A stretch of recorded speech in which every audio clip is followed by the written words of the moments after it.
Welcome to Color Country Politics, where we discuss all the important political issues facing Iron County, Utah. Our guests include elected officials and community leaders in or representing Iron County. This is episode 24, Council Candidate Forum, Stephen Gwin, Cedar City. And welcome back to Color Country Politics. We are so glad that you're here. We are continuing our series of interviewing municipal candidates. And today we are thrilled to have Stephen Gwin with us. Stephen is a candidate for Cedar City Council. I should introduce us. Sometimes I forget. I'm Jennie Hendricks. I'm Jesse Harris. We are your ever-present hosts for Color Country Politics. But we'll jump in right now with Stephen Gwin. So, as you know, we are asking a lot of trick questions and really trying to trip you up. Just kidding.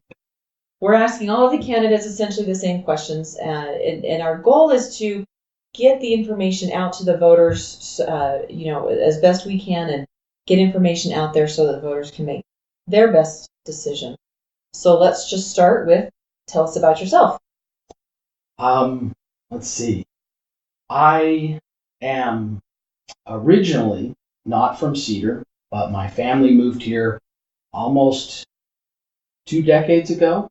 I've lived here for almost a decade. I'll be a decade in August. I have a bachelor's degree in environmental biology. I have a master's degree in public administration. What else is there? I have a wife and 2 toddlers. My wife is employed as a faculty member at SUU. I'm currently employed with a young and growing bank called Cedar National Bank, which does... what's the best way to say this? Self-directed IRA checkbook control. Okay. So, like I said, we've been here in Cedar almost a decade now and love it, and particularly love the people here. One of the best things we noticed right off the bat was the people. So. Yeah.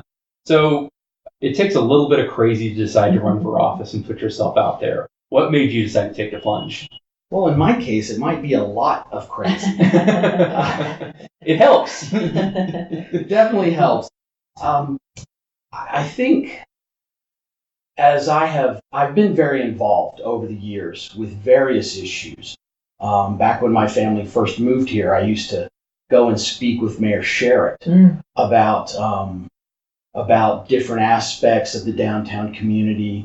My mom was actually the coordinator or director of the Christmas tree festival used to be really big here. We still have a tree festival every year. It's done by Brian Swanson of the theater department.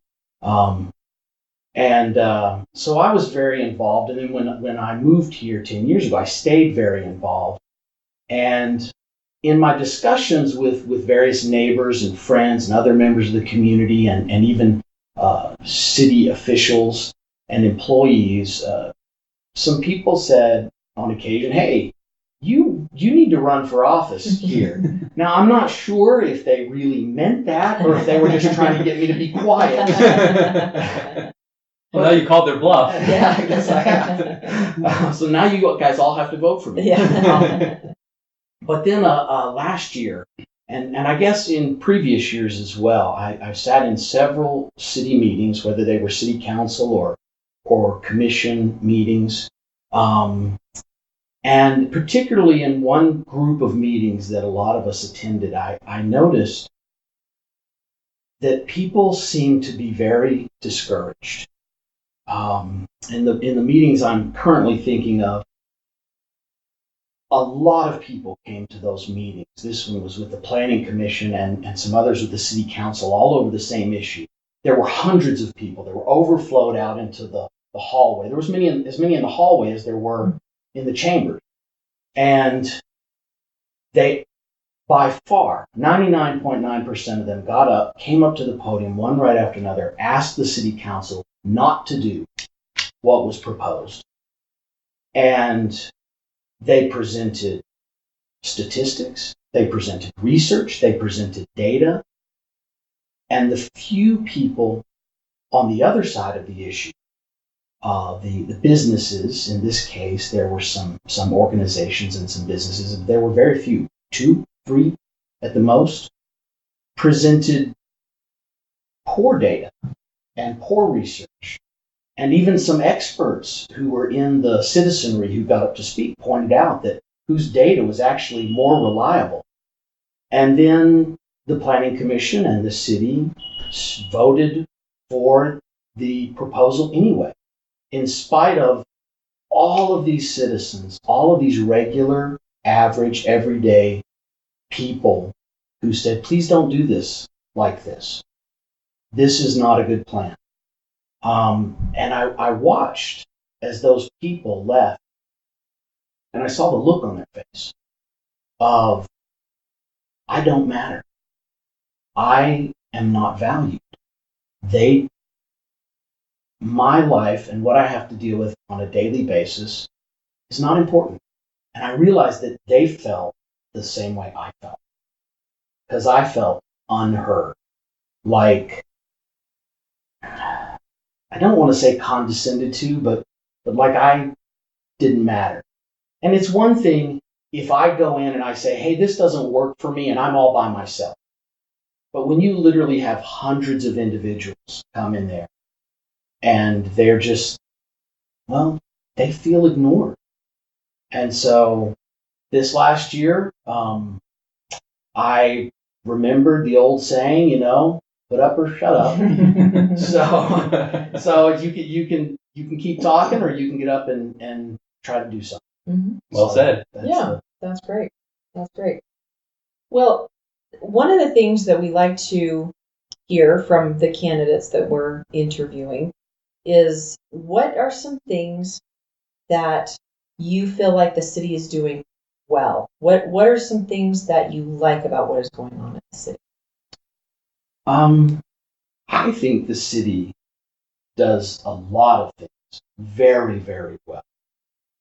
We're known as the Festival City. That has been a long-standing face of Cedar City that has been supported, that has been grown, that has been done well. I'm sure there's always ways we can improve that. In particular, I have found great and wonderful experiences with many of the city employees. We have great staff over there. I've had dealings with public works, I've had dealings with engineering, I've had dealings with inspectors, and they just really are good people working hard. They do a good job. And as I said, I can mention a couple. There are so many things that our city has done well in the past and continues to do well. Our first responders, I really think, are excellent people. Again, there's always room for improvement, but I think they're excellent people who work very hard, good stand-up people. And so I probably don't have time to list a whole lot of others, but there you go. This is a plug to a previous episode. We did have Cedar City Chief of Police Darren Adams on previously. And he was spectacular. I mean, just such a wealth of information, such an approachable person. If you like Color Country Podcast, which I know you do, go seek out that episode with Chief Adams. It's really, really informative and a really good episode. I have actually had to contact Chief Adams through email on a couple of occasions where I needed a question answered, and everybody said, that's the person you have to, and he got back to me. Sure. Isn't that the greatest, one of the greatest things about living in Cedar City? Right. I mean, we do, we a lot of our discussions are about growth and how to handle growth, and we do have to grow. But to just have somebody there in that position who says, I'm responsible to Stephen Gwin, and he needs this answer, and I'm going to get it to him. And the guy's got to have a full plate. Oh, sure. Absolutely. Yeah. Absolutely. No, he's a great guy. So the flip side question is, what are some things the city has an opportunity to improve on, things that it needs to do better? Well, I've already kind of mentioned one. In my education, in my public administration education, one of the things that I learned and one of the things that I have obtained is to remember the street level perspective. how are things going to play out on the street level, on, the average mom, dad, kids, their life here? How is it going to play out, say, for our tourists, our visitors who come to see Shakespeare, when they're literally walking down the street to go see Shakespeare? And I think that, and I say street level, and that equates with the average citizen being heard, feeling like government represents them and is responsible to them. And I think that sometimes our city has made some decisions that have been great from that perspective. But in other cases, I think sometimes we get caught up in this or that, or we think that we've already got it figured out, and we're not collaborating enough with the regular citizens, with the regular families and people who are here. And we're not seeing their perspective because, and again, we have these meetings where people can come up and speak their mind and speak at the microphone. But if you look at several examples, one of which I just quoted to you guys or told you about, that doesn't seem to work. And so I think that the city could do better with making sure that we keep a street level, family level, personal level perspective on some of these issues that come before us. And one of the other things that kind of goes along with that is a little bit of, I think we need a bit more transparency in our dealings. You're probably familiar with some of the debates in the past about the aquatic center. You may be familiar with, for example, the medical school effort to get Rocky Vista Medical School here. I actually went and spoke with a number of city people about these issues, people who were in a position to know. And I asked, say, for example, about the aquatic center. One of the concerns was that, hey, there's this big, huge lobby in the aquatic center, and the swimming pool is not the right dimensions for the high schools to use. Now, there may be somebody out there who knows why those things ended up that way. But when I asked city council members and other people and aquatic center managers and people who should know, they couldn't tell me. They said, I don't know. We don't know. And I asked a lot of people. Same thing with the medical school. Now, I actually live less than a block from the site A where they wanted to put that medical school. And so it was, of course, a lot of interest to me. And I thought having a medical school in Cedar City would be really great. Yeah. Let's see if we can make it happen in a way that works for everybody. Some people are concerned about, their homes being affected or this or that. Let's see if we can find a way to make it work. And so I went around and talked to a lot of people. I talked with people with the city. I talked with higher ups at SUU. And when that left and went to Ivan's, is that right? I went to these same people and said, what happened? They didn't know. And they should have known. They should have been. And I said, weren't you in these meetings where people were discussing this? And no, I wasn't invited. Wow. Yeah. And so, number one, these are people that should have known. Even if the regular public didn't see all this stuff, these people should have known. And then number two, those of us who lived right adjacent to Site A, a lot of us thought, this would be good because at the time that site was really kind of blighted. Now there's Founders Hall there. But at the time that site was really kind of blighted. And we felt like if someone had come to us and just included us in the discussion, we might be able to help figure out a way to make it work for everybody. But nobody did. I guess one more example. Are you guys familiar with the little concrete squares around your water meter in your lawn? Yeah. Several years ago when that happened, I didn't like it. I didn't want any more concrete in my lawn. I had a nice square lawn, and it was taking a chunk out of my... And I asked, it was actually a person I knew was handling some of the concrete installation, and I asked several people, I went to Public Works and asked, and I went to other places and asked, and nobody knew why. Somebody said that, well, it's because the water meters are sinking. Mm. And then the next person said, no, that's not true at all. It's because the grass is encroaching on the water meter heads. And then the next person said, no, that's not true at all.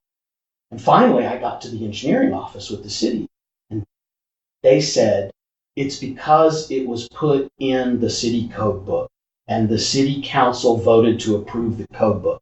And that's the only reason we know. So all these people who should have known why we did, and so I asked my friend, I said, how much do these cost? They're like $100 a piece. He said, no, more like $150. So $150 times how many households in the city? About 10,000. That's a lot of money. And nobody knows. There may be a good reason. There really may be a good and viable engineering reason. But the point is, a lot of our stuff that goes on is not very transparent. And when we don't have that transparency, we also lose the benefit of collaboration, which is one of the other things that I think the city needs to do. It needs to be more than just having people come up and talk at a mic, one right after the other, that just sort of blurs away in your mind and you're not really listening. Mm. We need to make sure that we take advantage. We have smart people in this community. Mm-hmm. And they don't have to be a professor at the university or an expert in this. There are some great ideas that come from unexpected places. Mm-hmm. And so I would like to see the city handle transparency better and collaboration with average everyday citizens better. That's great. Yeah. So do you have any specific goals that you would like to accomplish? If you're elected to the city council, what are some specifics that you would like to see? Well, beside the things I would like to see the city do better, those are definite goals. Mm-hmm. You've had this discussion with other people about the current housing situation. And that is one of those very complicated situations that you can't just walk in and say, we're going to lower housing costs. No, you can't. No. Housing is going to be priced according to what the market will bear. Mm-hmm. If I go and I build a house and it only costs me $50,000 and I sell it, I say, you know what? I want to sell somebody a cheap house. I want them to have, I'm going to sell it for $75,000. I'll make $20,000. I got it cheap. I'm going to sell it cheap. That person is going to look at that house and say, I've got an instant $150,000 in equity, and they're going to flip it and sell it for $200,000 or more. Mm-hmm. I mean, what's the median home price right now is $230,000? About $220,000. $220,000 right now. I will tell you that, just so everybody knows, I have spent a lot of time the last few years being a stay-at-home dad. My job with Cedar Bank is very recent. Even with a master's degree, I have struggled to find work.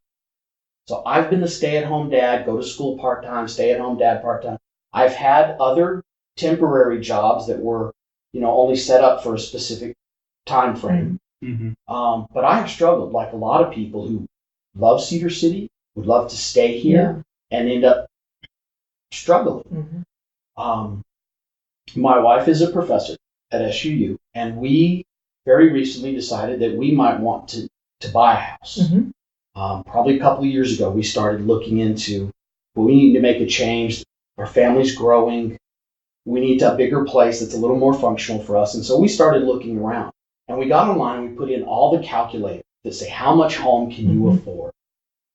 And so we put in as much money as we were making, which is, mostly my wife's salary from SUU. And she's been there 10 years. Mm-hmm. She's tenured. We could not afford a median priced home. Mm-hmm. In fact, we were well below it. We were in the 170s, according to the calculators. And I did multiple calculators because, some of them are probably off. So I wanted a good average and make sure I was getting accurate information. And it was very disconcerting, like it is for a lot of people. Mm-hmm. So I would like to see the city get involved with this, but I realized that the city cannot simply mandate lower prices. The city can't simply dump a bunch of money into paying for housing for people. Nope. So what we have to do is we have to get with the home builders. We have to say, how can we support you? How can we make this? Because eventually what's going to happen is your supply is going to exceed your demand. As long as demand exceeds supply, the prices are going to continue to go up. And who's going to increase our supply? Our home builders. Yeah. So what can we do to help them build more? Maybe if we can do something to help them, they can build 6 houses this year instead of only 4, or 20 instead of 10, depending upon the size of their operation. And then as supply catches up to demand, we will begin to see some of those prices come back. One of the things that I think we can do is as a city, we can search for grants for lower income housing, to build more lower income housing. We can bring in grant money to help pay for some of the costs of those things. We can advocate on behalf of our businesses, including our home builders, with the state. Mm-hmm. And that's another thing that I would like to see the city do a little more of. I've had a number of friends who own businesses tell me that there's a big burden on businesses in the city. They feel like there's a burden. And so what can we do to alleviate some of that burden? Are there specific regulations that we can remove? Are there specific fees that we can lessen? If not, can we advocate for our businesses with, say, other legislative bodies like the state? Mm-hmm. I mean, right now, if you own a business in Utah, you pay property tax on your business furniture. Yes. I just learned that listening to Dr. T on the radio the other day. Thanks, Dr. T. I was stunned. Mm-hmm.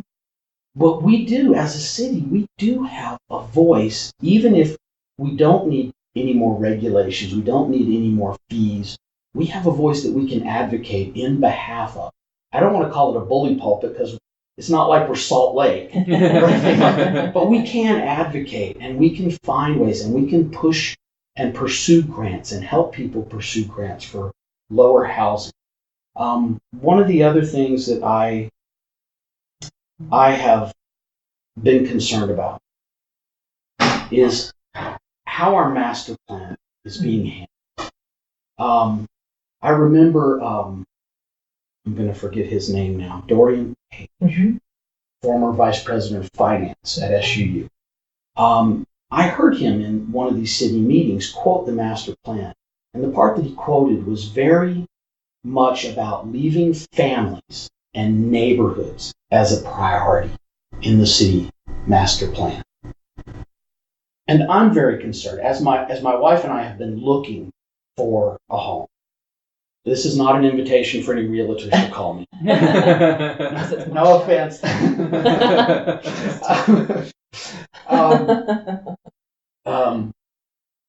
We noticed that a lot of the places that were within our price range, and I can only imagine so many people, are now townhomes, Mm-hmm. condos, and they're even questionable. They're on the high end of our price range.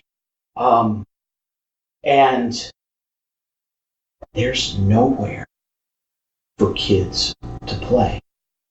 Now, we have some great parks. That's one of the things I love about Cedar City, is we have some great parks. But single mom or stay-at-home mom or stay-at-home dad cannot pack up the kids in the car. And, if you're lucky, you live a block away and you can walk. Yeah. But, if it's 5-6 blocks and you've got a 4-year-old and a 2-year-old, you've got to pack them up in the car, and you've got to pack a bag, and you've got to do this, and you've got to do that before you can go play outside. And we know, as parents, we know all the most recent research says kids have got to have outside time. They've got to have physical play, and not just 20 minutes, not just 30 minutes. They need a couple of hours every day. And yet our lowest income housing, I passed through some the other day, one, I shouldn't mention any of them by name, but one of them's name specifically referred to green space, Mm-hmm. and they had no green space. It was all rocks in the front, 5 feet off the curb, as many condos as you could get, And there was one centrally located green space that had a big pavilion on it and not enough room for any kids to run. Now, that being said, here's our home builders who were paying a ton of money for this property and a ton of money in fees and investing a ton of money and hoping, because their profit margins are tight, hoping that they can get their money back out of it. And if you put a whole bunch of big old green space in there where they could have put condos or townhomes, they may end up not making any money. So it's a really complicated situation. But can the city step in and do something to help? Can we provide some incentives? Can we do something to offset the cost so that if a builder does put in a good green space that is right there outside your condo for your kids to play in, that it will offset those costs so that their operation will still be profitable for them? Mm-hmm. And I would rather do something like that than what some cities have done is a mandate that you have to have such a percentage of green space. Mm-hmm. Some cities have found it necessary to do that. But I'm very concerned about our lower income, younger families. We have a lot of young families. They're just starting out. They don't have a lot of money to afford a lot of that type of housing with a big backyard. Mm-hmm. And I'm very concerned. One of the things that I try to do is I try to look long term. I try to say, if we do this and we do this and we do this, how's this going to play out? And I'm seeing kids who don't have anywhere to go play unless they take a trip to the park. Mm-hmm. And a mom who's really tired because she's working a job at home while her husband works, or vice versa. Dad who's stay at home, done that, and who's trying to work a part-time job while mom's working a full-time job and is exhausted and doesn't have time to go pack everybody up into the car and go to the park. And I know that may sound silly to some people, but you got to be there. Dads, if you haven't been a stay-at-home dad and you haven't had to pack that diaper bag and pack some water and make sure there was a change of diapers and then get 2 or 3 kids all coordinated, don't let anyone run into the street while you're trying to get them all in the car, okay, and make sure everybody's got sunscreen and a protective hat. And snacks. And snacks. Thank you. Yeah. See, even I'm forgetting some stuff. And there's more. There's more. As you walk out the door, you're going to be... If you haven't done that, trust me, it's better and easier if you can just let your kids play outside right there, or you can just step out and if you need to get back in the house. But what I see is kids who are... Where do they go? Inside. Where are they playing? In the living room, on the couch, in front of the TV. Mm-hmm. Or in front of the video game console. Especially a shame here because we have so many great outdoor activities within a short distance of us. Exactly. And I've seen some of the kind of neighborhoods you're talking about where it's a bunch of townhomes built around a central park. Mm-hmm. And, those are really nice. We have some of our older townhome developments have a nice little park. There's one right north of the hospital. Mm-hmm. And there's a wonderful little playground in there with some good space to run. And all of the condos almost face that, so it's very easy. But all the new ones that I see going up. And so my concern is then what do you create? You create kids who sit around, who sit in front of the TV. You're almost to the point where you're starting a poverty mentality, a poverty culture. You're starting generation 1 of generational poverty mentality. Sit around, somebody else is going to, you don't get out and get going and get doing anything. And now, I'm not a psychologist, I'm not a sociologist, so don't quote me on that. But I cannot see anything long-term good come from our children not having places to play. At the same time, I understand the situation that our developers are in and that our home builders are in. And so as a city, I think we need to remember that our master plan says families. We need to be helping, aiding, advocating, incentivizing anything we can to help our home builders fulfill that. And one of the things we need to stop doing is spot changing the master plan. I have sat in meetings where I remember this same set of meetings I was in. I said, how did they change the master plan? And the person next to me said, oh, it's no big deal, it just takes a minute. And sure enough, when they voted to change the master plan, it was all of like 30 seconds. to change the master plan. So I would like to see the master plan become more durable, harder to change. In fact, I think in this one meeting, there were all 5 city council members were not there. I think the mayor was gone, and so one city council member had to fill in for the mayor, and so they couldn't vote because they were filling in for the mayor. So I think that's really, really important, and I think it's important from an economic standpoint as well. If we're spot changing the master plan all around downtown, and we're letting this apartment building come in here and this apartment building, we don't really have a plan we have confidence in to follow and to go forward with, we're going to end up with urban blight downtown. And then what happens? All those people have those nice walks along those tree-lined streets to go to Shakespeare. Mm-hmm. All those people who are walking from here or there to come to Pastry Pub, to Centrino's, to Park Place, and those other businesses that are downtown. They're going to look at that urban blight and they're going to be turned off. And so it's going to adversely impact. So I feel like our master plan needs to be more durable. I think we need to remember that families are a real long-term growth strength. And this spot changing of the master plan, just to I don't even know what for sometimes, is just not a good sound strategy for a long-term success. Yeah, well, the saying in real estate, it's all about location, location, location. You buy a house or a piece of property with the idea of here's what's going to be around me now and in the future. And I see the consternation of, hey, that's changing in ways that don't make any sense or not expected. Like, it's one thing saying, oh, we're going to go from, acre lots to half acre lots. And I'm like, oh, well, they're still single family homes. Who cares? But going from, these are single family homes to 3-story apartment buildings. That's when people are like, hold on a minute. That's not quite what I had in mind. Right. There are some and a master plan cannot be immutable. I mean, it can't just be in stone forever. Yeah. We have to be able to adjust and to change. Things like, how many years ago was it that SUU said, okay, we're going to double our student population? We have to make room for those changes. But the type of hodgepodge, spot change this, spot change that, let this special interest, whatever, come in here and do this and whatever, do that, that's not going to create long-term success. And it is going to create urban blight. I've seen it.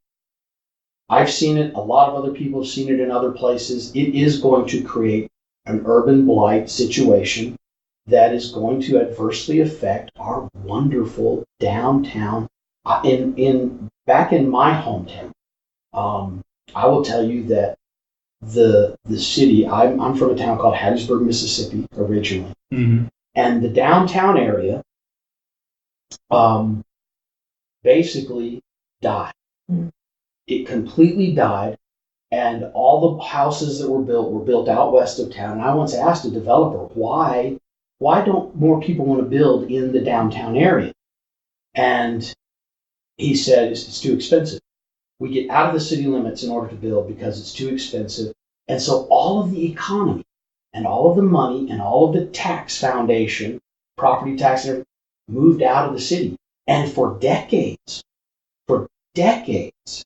the downtown area and all of its homes and all the people who live there was crime-ridden, poverty-ridden, blight. And it's only been, say, in the last, I guess they probably started 20 years ago trying to reestablish downtown, because it had been this way literally since the 60s. Mm-hmm. And so now they're starting to have some success, and some parts of downtown are starting to come back. But it's far better to prevent it from happening than it ever is to try to come back from it and fix it. You look at, cities who have done that. Detroit's a good example. I mean, they literally bulldozed blocks of the town that they just couldn't afford to maintain anymore because they were empty. They're finally starting to turn it around, but it came at a significant cost.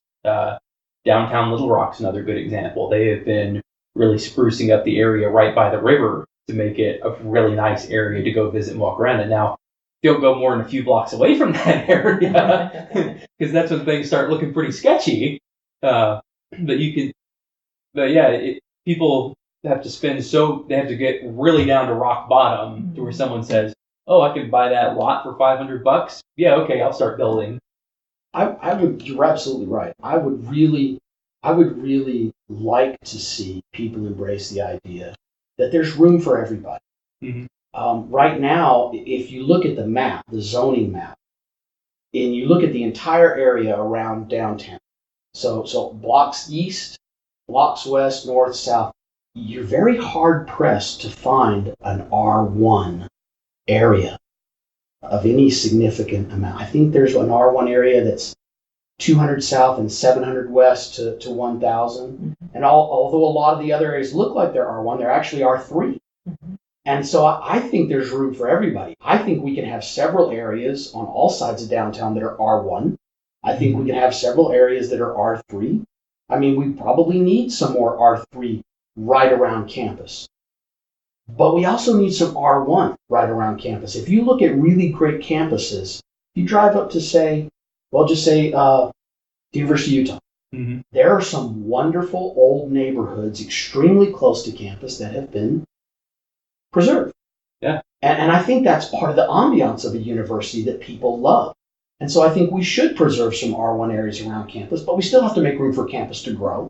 And there are a lot of other areas where businesses or other areas need to grow. But if we don't have some R1 areas, eventually what you're going to have is our housing prices are going to come down. And all of these new condominiums are going to be, 5 or 10 years old. They're not going to look quite so pretty anymore. And the people in those condos are going to say, you know what, housing prices are down. We can afford to move. And so you're going to have that housing is going to become your lowest income housing. And we all know, as much as we don't judge, that those areas often can attract a higher percentage of trouble, of crime, of blight, of distasteful appearance. You concentrate the poverty, you concentrate the crime. Well, yeah. And so eventually the market is going to turn. And the people with the lowest income and the most difficulty and the most, and they're going to go to that lowest price housing. And it's going to be here right next to downtown because we've made it all R3 and allowed it all to be, because naturally higher density housing is lower priced. That's one of its whole purposes, is to provide people with a place to live at a lower price. Yeah. But it also it has more risk of these other factors coming in. But if we preserve at least some areas in downtown for everybody, whether they be low income, high density housing, or higher income, larger lots, bigger housing, I just think there's room for everyone. I think if we all get together and we collaborate together, we can find a way to make it happen. It won't be perfect. It might not be pretty. We might have some tense discussions. It's okay. But I just think that I really want us to handle this master plan and families. I have heard about this 2050 vision. Mm-hmm. I heard about it on your last podcast. Good. Yeah. Excellent. I've actually heard of it before, and I've actually been to, remind me of his name. Chris McCormick. I've actually been to his, I believe it was him, but I went to his office and talked to him, and I saw a couple things they were working on, and he really has a good mind. Mm-hmm. I really was. So I have to go and watch the podcast that you guys did on that. If you haven't seen it, if you haven't seen it, it's really, really interesting. And Chris just sort of lays out just sort of the background information of what is Vision 2050, why is he doing Vision 2050, and I think later this year we'll probably get to the sort of implementation phase, which is going to be really fascinating. So go back and watch that one, and if you haven't seen the episode with Chris McCormick from the Chamber of Commerce, it's really fascinating, and it'll kind of give sort of a foundation for what some of the other goals are coming up. So that was my plug. Good job. Well, 2 whole episode plugs in 1 episode. We're on a roll. Thank you. Thank you. So let's say you're over at the Heritage Center. You hop on an elevator with a voter. You've got a couple minutes to tell them why they should vote for you. what do you tell them? I think what I tell them is, I'm just going to say it. Have you had enough? I know there's some people who are really frustrated. I know they're struggling to make ends meet. They're finding our economy has left them out. And I think even a lot of people who aren't in that position, people who've been here for 30, 40, their whole lifetime, people who are high-end professionals, I think they feel left out.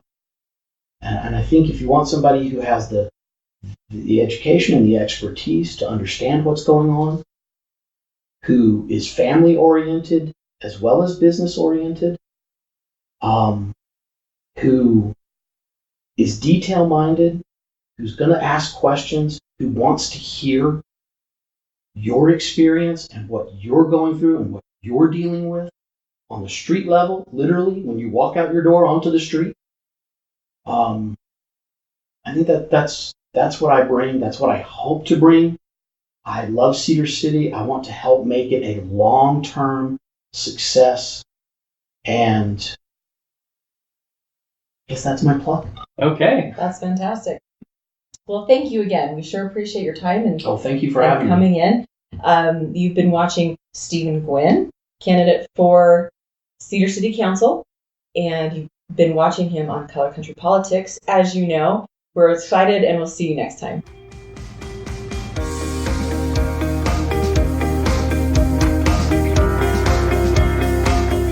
You've been listening to Color Country Politics, a production in cooperation with Utah Politico Hub and graciously sponsored by Century 21 Prestige Realty at 121 North Main Street, Cedar City. Special thanks to Amoeba Crew for use of their song Background Indie Rock, licensed under Creative Commons. Subscribe to our podcast on iTunes, Google Play, or wherever fine podcasts are found.